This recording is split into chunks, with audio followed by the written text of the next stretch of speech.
We're Troop 2185. So my favorite part about Girl Scouts is when we do the troop service unit stuff, like the Best Bow Dance or the Austin Dog Alliance volunteering. So my favorite part about the Austin Dog Alliance volunteering is that it just made me feel good to help out there and work with the community around me, like the troop members in my troop or just the troop leaders. It just made me feel good to talk to the workers. And my favorite part about the Best Bow Dance was that when we planned it, and it involved a lot of teamwork, and it ended up being a successful event, which was really fun, I thought, and it was just a nice experience. And so Girl Scouts has built lifelong friendships for me since I've been in it since 2nd grade. And I just think you can do a lot of things in Girl Scouts, and these are all things you can do. So. Hi, I'm Shaista. I'm a cadet bridging to a senior, and some of my favorite badges were the mystery and the make a difference. For the mystery one, we went to escape room, and we got to be with our friends and try to figure out the mystery, I guess, and it brought us closer as a troop, and we learned a lot of problem solving skills that we could use later on. And I also did make a difference, and that's basically packing up birthday items for people in need. So if they have a birthday and they can't afford to buy cake or have gifts, we pack them up in little packages so we give them to them, and that was really helpful and made me realize that there are a lot of people out there that can't afford that. So it was a really blessing to do that. And a tip for anyone younger than me is to be kind to everyone and be inclusive. Girl Scouts of Central Texas often talks about older girls, and older girls is CSA, which stands for Cadets, Seniors, and Ambassadors, which is middle school and high schoolers. So when you're a cadet, you can start doing a lot more council events that brownies and juniors and daisies aren't allowed to do. For example, you can be on Lady Cans, which is the Girl Scouts robotics team. And it's technically a separate troop, but you can be in both the robotics troop and your regular troop. And they teach you about all the things you need to know about robotics. There's Girl Advisory Board, which is where you can give your input on what you want to see happen in the council. And it actually goes to the people who control council events and things like that.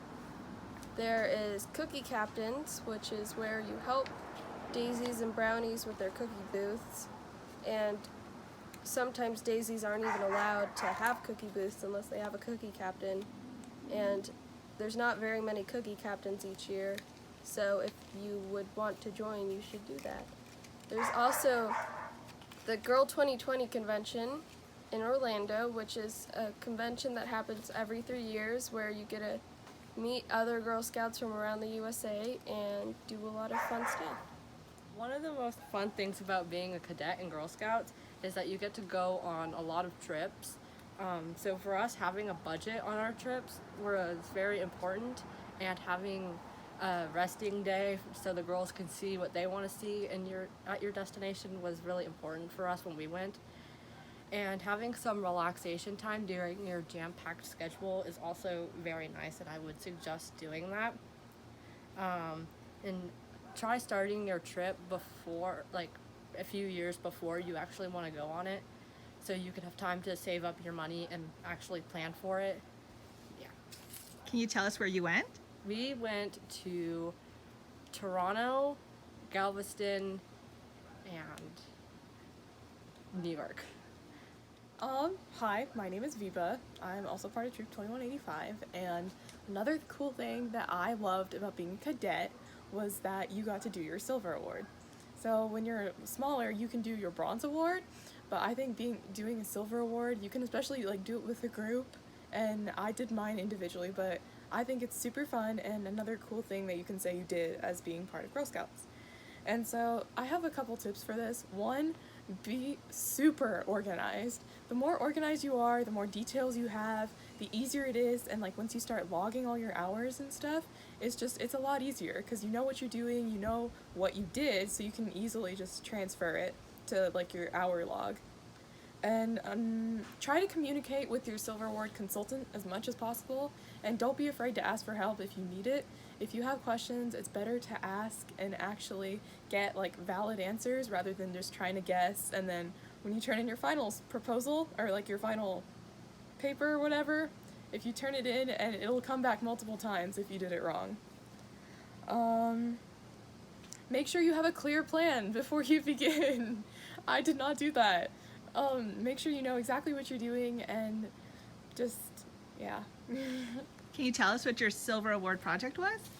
Mine was, my neighbor actually is part of this organization called Latinitas, and she actually gave them a lot of money, and they bought drones with it. So they didn't know how to use them though. So my project was to go in and teach them how to use the drones, as well as creating a presentation on like how drones are used in the normal world, and like how they're still like being more advanced and getting to be smarter technology-wise and helping us out in our everyday lives. So, yeah.